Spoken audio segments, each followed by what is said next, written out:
Traders, the market is about to continue its ugly momentum, its ugly price action, this crazy volatility that we're seeing. Newsflash, that is not going to stop anytime soon. There are a number of factors and indicators telling us this.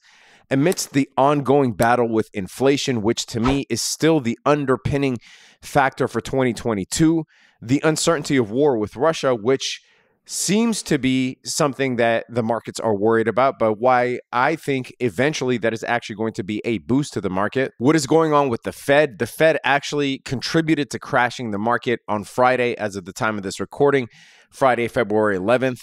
Did the Fed even short the market?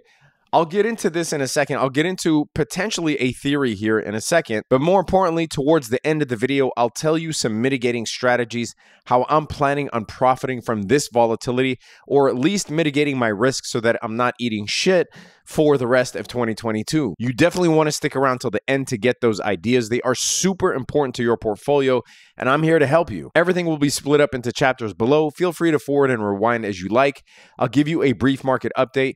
Then we'll talk about some of these extremely important news stories and factors that we have to watch out for. I promise to make it as concise and non-BS for you as I can. So let us get right into it. If you guys remember, if you are a fan of this channel, you remember that I was talking about the propensity for markets to make a W-shaped correction. We see this time and time again in the NASDAQ and in the S&P 500, where after a pullback or a correction, the markets look like they're going to recover, then they come back down before recovering again. We are seeing that now, a potential W. Huge minus 3% day in the NASDAQ on February 11th. Again, the Fed contributed to this, and we'll talk about that. The key level that I'm looking at for the NASDAQ on the triple Qs is around the 340 level. That would, if we can bounce off of that level, then that would give us that W correction. If we break below that, then I think we're in for a potential bear market in the NASDAQ. The key level that I'm looking at in the S&P 500 that in my view we can absolutely not break below is the 4,200 level. All right, so first of all, let's talk about the tensions as it relates to US and Russia regarding Ukraine. Now, as I said, I don't think that there will be a full-blown war between two nuclear superpowers, especially one that is telegraphed this much. Do I think Russia can invade Ukraine? Yes, to a certain extent. Do I think that the US is going to retaliate with bombs and tanks? No. However, amidst this uncertainty, we are seeing the price of crude oil continue to skyrocket above $100 a barrel. We will likely see XLE, which is the energy sector of the S&P 500, continue to pop. We've been in XLE again since it bounced off of the 200-day moving average. We alerted that in the private trading group. Here it is back on December 20th. I said XLE was at the 200-day moving average. XLF was at the 200 MA. If you guys want access to all of our plays, hedges, options, stocks, long-term holds, link is in the description below. We talk about this stuff all day, every day. And even though I'll get into our plays later on in the video, I will continue to hold XLE indefinitely. This thing can continue to skyrocket. We've seen oil prices act very irrationally amid geopolitical tensions and events. We've seen oil go negative. We've seen oil hit, what, $140, $130 a barrel a few decades ago. Now, if you look back at all of the major conflicts since Pearl Harbor, one thing is very notable here is that the stock market is getting better and better, or has gotten better, at absorbing geopolitical tensions. The Pearl Harbor attack caused a 20% drawdown in the S&P 500. The North Korean invasion of South Korea caused a 13% drawdown as well. But even something as catastrophic as 9/11 only caused an 11% drawdown. Moreover than that, there's a very important data point here that Ned Davis research came out, and they analyzed the 28 worst political or economic crises over the 6 decades before 9/11. In 19 cases, the Dow was higher 6 months after the crisis began. And here's another interesting study by the Swiss Finance Institute. Looking at U.S. military conflicts after World War II, cases when there is a pre-war phase, meaning a lead up to a war, an increase in the war likelihood tends to decrease stock prices in the short term, but the ultimate outbreak of war increases them. So unfortunately, wars historically in the US or wars that, the US has been a part of, has been actually good for the stock market. Now, the second thing, what is the Fed going to do? Because the Fed, before this tension with Russia, was already presented with the conundrum of whether to raise rates, how many times to raise rates, etc. Now, if XLE, if the price of oil and energy, and in turn XLE continues to spike, then what is the Fed going to do in response? Are they going to be more hawkish in response?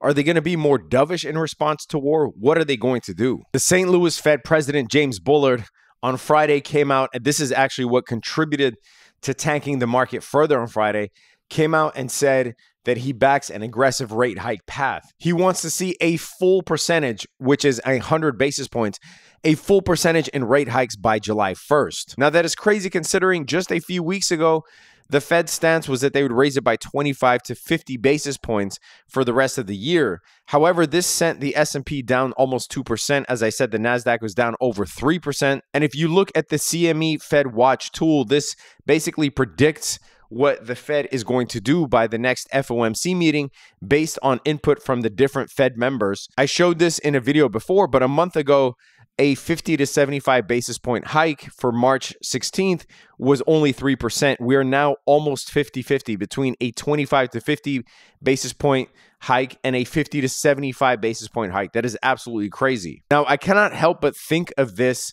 If you guys don't remember this, this recently came out in January 2022. Basically, there was a Federal Reserve trading scandal where two Federal Reserve presidents had to step down, had to resign because they were making trades knowing what the Fed policy would be well in advance. So could that be the case here, that someone as bullish as Jim Bullard comes out and says something ridiculous like, we're going to raise the Fed rate by 100 basis points in July 1st, knowing that the market would tank? I'm not saying he did anything wrong. I don't know, but you can't trust these people. Like, once this news, like they've already done it before, right? So what is stopping them from doing it again? Anyway, I'm sure some Fed members somewhere made money on this. That's just speculation. I'm not, again, casting any aspersions on Jim Bullard and whether he was doing insider trading. But, you know, once stories like this come out, we lose trust and faith in the whole system. And then in terms of inflation, the CPI numbers came out last week. We see a 7.5% CPI. That is the highest in 40 years. We haven't seen a CPI this high since 1982. So in summary, because of the rising inflation, the Fed in action to combat that inflation, it is way hotter than we thought it would be. And although war tends to be good for stocks historically, the fact that this war has a direct impact on oil prices, if the price of oil gets out of hand, that's going to add to inflation, because it's not just what a barrel of oil costs, but those costs are now passed down into almost every single sector. Think of how much oil it takes to ship things, to fly planes, to run factories and whatnot. So it's not just the price of a barrel of oil, it's going to be spread out into the whole sector. So we could even see hotter than expected inflation. This could be another inflationary factor added to the inflation picture. So because of this, the markets could suffer a ton of volatility upcoming. And if you recall from my last videos, I said watch out for the volatility index, which just cannot get below 20. Now popped all the way actually on Friday up to 31, back at 27, but this is really high. The 10-year Treasury note hit above 2%, which I said was a dangerous level and would contribute to more drawdowns. And now the probability of a 50 to 75 basis point rate hike is almost 50-50. So in terms of what to do here, for me, the game plan is very simple. And I agree with Mohammed Al-Arian, who recently made comments about buying the dip. He warned that investors buying the dip should use a selective overall strategy. Sounds familiar. We've been saying this time and time again, especially now during times of volatility. This includes emphasizing up in quality trades that are anchored by robust balance sheets and high cash flow generation. Long story short, invest in high quality companies, high quality blue chips. Buying the dip is not equal all across the board. I'm not buying the dip on high value, or what does Kathy call them, deep value growth stocks. No, I'm intently looking at the stocks that have insane balance sheets, already reported earnings, and that the market is clearly wanting to reward for those good earnings. So stocks that have had the best quarter ever so far recently: Microsoft, Google, Apple. And I'm also definitely going to maintain my position in XLE. I was thinking of selling out, but I think that XLE will see all-time highs. I'm buying the banks as well due to the fact that we will likely see a high interest rate environment relatively for 2022, and banks tend to do really well. So I'm looking at XLF, and I'm looking to buy this on the dip, currently creating a double top. We bought it on the dip already. If it dips some more, I will look to buy it and store it. But you can look at individual banks as well, like Bank of America, Wells Fargo, Citibank, etc. These currently are creating what are called double tops. So I will want to see to wait to see them find support again before jumping back in. That is just my strategy. Consumer discretionary stocks eventually do really well during high inflationary environments. XLY is sitting at the 300-day moving average. This is the consumer discretionary sector of the S&P 500. And I'm looking to buy the dip on consumer staples as well, which is XLP, after we see this drawdown play out and look to see where it finds support as well. I'm also going to be selling option strategies during earnings because implied volatility is really high. So we sold an Iron Condor on Expedia, made 78%. I sold one on Tesla as well. We sold an Iron Condor on Disney, up 69% as well. And we continue to have hedges open against the S&P 500 and the NASDAQ as well through options. You can either buy puts, you could sell call vertical spreads. If you don't know how to trade options and you want to learn, check out the course down below or come join our trading group or both. We have a group of over 4,000 traders talking trades all day, every day, teaching each other new things, how to hedge, how to play options, how to long-term invest, what companies we're looking at, et cetera, et cetera. Come be a part of the group. But yes, in summary, I'm sticking to only quality stocks with balance sheets, with great balance sheets, low debt to equity ratios, high cash flow generation, companies that also had a last 2 great quarters of earnings. I'm also not going to be blowing all of my cash here because the inflation story to me is super scary. To me, that is scarier than the prospect of war, that is scarier than the Fed rate hike.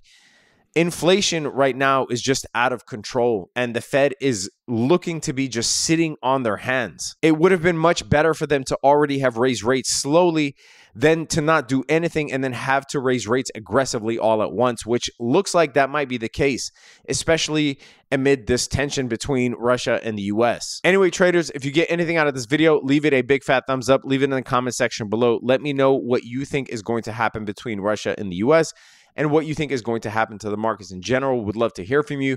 Sign up if you want access to our trades. Link is in the description below. Would love to have you. Subscribe to the channel. Hit that notification bell. Stay safe out there, traders. Peace.